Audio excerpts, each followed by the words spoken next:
So Dr. Wan is on the unit, and I will be recording this conversation that I'm having with her as I show her the video of Jeremy lifting his leg for Elise.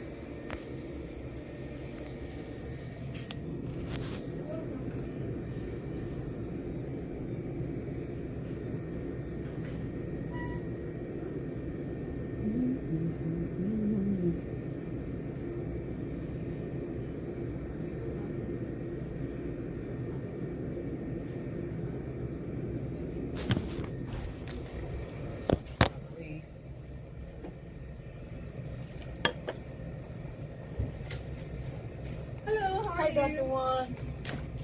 The nurse told me that you have some questions. Nope, I got a video to show you of him actually responding. Yeah, he has been moving. You realize that, right? Okay, all right. But he's actually doing what she asked him to do. Well, He's not his toes because he hasn't received the signals back to his toes, but he can lift his legs when he's asked to lift his legs. I understand that's what you interpret this. We do our assessment every day. He really has not to us. I don't know if he really to you is responding differently, but I heard you and the nurse had told us, but he has not really, by our assessment, had any purposeful movement.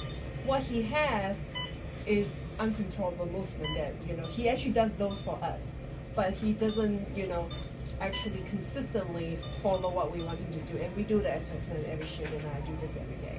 So I'm not saying that you don't know what you're doing. I'm simply making sure that I am advocating for my family. Yes. And truthfully, at this point in time, I understand that you all wanted to wait, and that's already everything that's been done. And as far as the timing, see how long this will wait, like I say, I think all our doctors told you we go by the book. The book say what we found on the MRI and the EEG. So what would it take to give him other tests? Another MRI or another EEG? No, it doesn't really. What would it take to get him another MRI or another Only EEG? when it's indicated. So what would indicate it? If we see changes, but the changes we see is actually decline rather than improvement. How when he could not move 5 days ago? He is able to move, you understand that, right? I do. Okay. I said, how is that not improvement if he was unable to move 5 days ago? Oh, okay. He's more alert. Mm-hmm. He moves on his own, yes. But that's not the kind of neurological damage that he has. He was not able to move because of his kidney function. So he has heart being very weak, kidney function really bad, mm-hmm. and on top of that, the rest has caused anoxic injury. So all these three things has caused him to be in the situation that he was in. Mm. Now, his heart, we got it under control. Okay. His kidney is going the right direction. What we've been telling you all is the fact that the brain doesn't have a recovering problem. And the kind of findings that we see, based on what we know, does not translate into a wakefulness, meaningful neurological recovery. So he has, under our care, stabilized from the heart standpoint, stabilized from the kidney standpoint, and think that translates into more awakefulness. More awakefulness, however, doesn't translate into more you brain. and I. Right. Conversation between you and I, high level of cognitive function. We're talking about him as a person communicating, being able to do activities of daily living for himself. So that's the kind of activity or brain function that he lost because of the anoxic injury. Okay, and that is exactly why. Like, I understand that you're saying that that the things that we are seeing are not the level of. I'm trying to make sure I word it so it's not misconstrued. Right. Are not the level of changes that would indicate that he is there. That's correct. As higher level function. Yes. As higher level function. Right. How high of a level of function is necessary for him to have another MRI or EEG done? I'm asking because I'm curious. I think you're asking the wrong questions.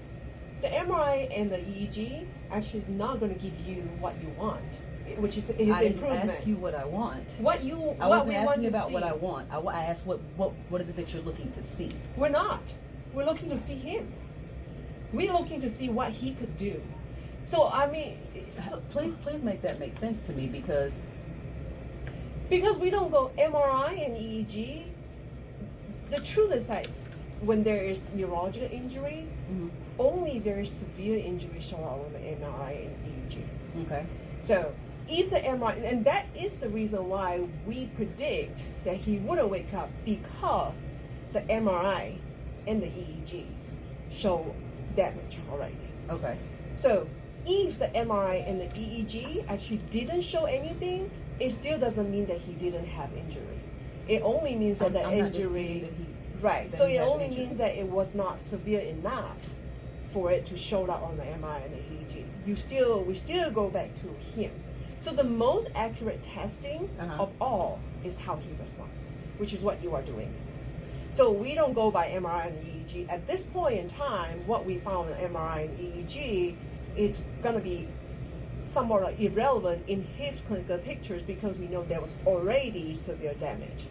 Now, if he improved clinically, meaning his response improved more, then that is the best sign of improvement, not the EEG, not the MRI. Okay. That's the reason why we don't do MRI and EEG. We do MRI and EEG if there's a decline. Okay. That's the reason why. That makes more sense to me. Yes. Because what he does is more accurate than MRI and EEG. Right. Than anything. Okay. Understandable. Yeah. Any other questions? I do want to let you know that, truthfully, his best chance of going to Charlotte is off the ventilator, which we feel like, and he is doing it, is he's not on the ventilator anymore. Okay. So I told them, right now he's off and breathing on his own. He still needed a tray because he needs somebody to help him with circulation. Yeah. If within 24 hours he stabilized, or we see that everything is stabilized, that we could actually transfer him out of the intensive care unit. Okay. That will first indicate that he's improved in that regard, and secondly, I think your chances of him going to Charlotte will be higher that way. Okay, I do want to, because ICU bed is extremely rare. They wouldn't even let me talk to the doctor if there was no bed. So they just say, no bed. Don't even worry about it. So as close as I can get him is possibly being in this state, only requiring more nursing. From here, he might not even go to a hospital setting. So where he would go may very well be a nursing place. Obviously, closer to home. I assume there was not enough resources taking care of him like this at home. He was on the third floor. That's the issue, and trying to get moved to get to where he can be. That's why I want to bring it up. It's not that I don't want to send him home. Right. I think that taking care of someone like this is a big baby that needs turning, cleaning, feeding, We're and still all that discussing stuff. how all of that would play out. And I understand from the time that I worked at a rehab hospital that a lot of that is being up on a higher floor is usually not when somebody's being sent home. Well, that's why I say, if things change, let us know, because that was not what we are looking as far as the, obviously disposition for him is home right now. But if things change, if you figure out the resources, figure out who could take care of him at home, and things change, you let us know. But right now, as far as we looking, that's not what I'll go for him. Okay? Understood. Any other questions, Em? No, and thank you for actually fully answering the questions, because a couple of doctors didn't do that, and I appreciate the fact that you are fully answering my questions. You're and very making sure welcome. that you understand me. Yes. And that we understand each other, I should say. Yes. That's not always been what has been received. Yes. Well, I'm sorry. This is an extremely difficult situation. If he surprises, we would not be upset about it. Right. We can only tell you what books say. Right. I think this is a difficult situation for both you and him and the family. I hope that he surprises. Just our book doesn't, based on our experience and based on what we see, the patient with that kind of changes doesn't really wake up. So.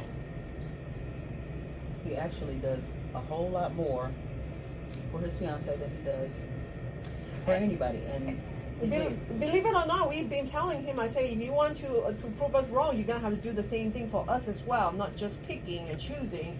But what you see, actually, we see too. Okay. But those are not, from my experience, a voluntary movement. So he has to be very consistently, like, looking, because because the kind of damage that he has actually is not like a stroke. So he still fully have the capacity to move, fully have the capacity to feel.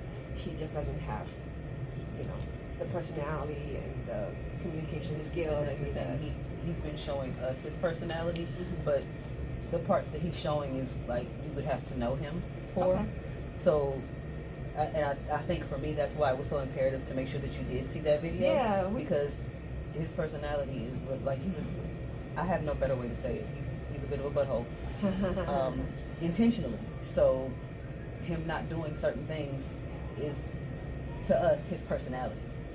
If he doesn't want to talk to you, he won't. If he doesn't want, like, that has always been who he is. Yeah. So for you, like, and I understand what types of personality traits you all are looking for him, from him, I should say.